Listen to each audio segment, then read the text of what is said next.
नमस्कार सांग माने ओडिया झिया एसएम को आपण मानकु अनेक अनेक स्वागत। ए वर्षा पाग को आज आमे बनेइबा अति स्वादिया पनीर रा पकुड़ी।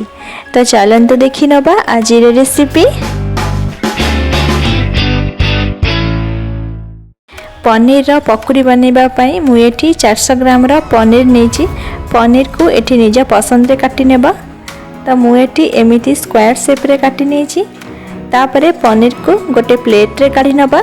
सेथिरे गोटे चम्मच काश्मीरी लंका गुंड, गोटे चम्मच चाट मसला आउ अल्प लुण दे गोळै नबा।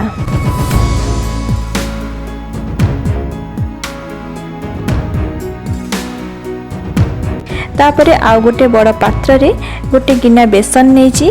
एबे सेथिरे 2 चम्मच चाउल गुंड, गोटे चम्मच जुआनी, गोटे चम्मच जीरा, अल्प किछि कस्तूरी मेथी, गोटे छोट चम्मच हलदी गुंड, गोटे पिंच खाइबा सोडा, अल्प किछि धनिया पत्र, स्वाद अनुसार लुण दे सुखिला रे गोळै नबा।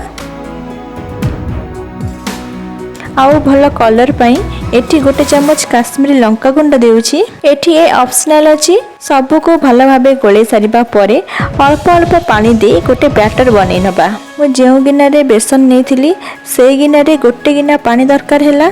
देखंतु बैटर रा कंसिस्टेंसी एही परि रखिबे, ना बेसी पानिया ना बेसी गाढ़ा। एबे सेथिरे चटपटा फ्लेवर पाई गोटे चम्मच चाट मसला दे परिबे। चाट मसला निश्चित देबे। आपण एठी चाहिले अदा रसुन रा पेस्ट भी दे परिबे। तापरे आमे गोटे गोटे पनीर को बैटर रे डीप करी छानिबा। तो छानिबा पाई एठी किछि रिफाइन तेल नेछि। एबे सेथिरे गोटे गोटे पनीर को डीप करी छानिबा।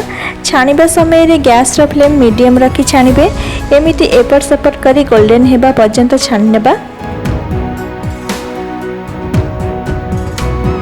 एबे गोटे प्लेट को काढी नबा। सेम प्रोसेस रे बाकी गुडा बनै नबा।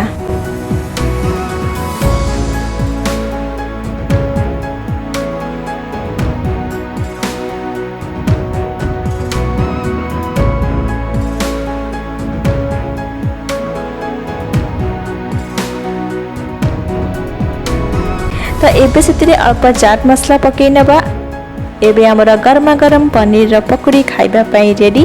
याकू आपण माने स्टार्टर हिसाब रे संध्या बेले स्नैक्स हिसाब रे भी खाइ परिबे। एमिति खाइ परिबे, नाइ त टमाटो सॉस सहित खाइ परिबे। बहुत टेस्टी लागिबो। वीडियो पसंद आसले लाइक शेयर आउ चैनल को सब्सक्राइब करबा को भूलिबेनी। राहुजी धन्यवाद। जय जगन्नाथ।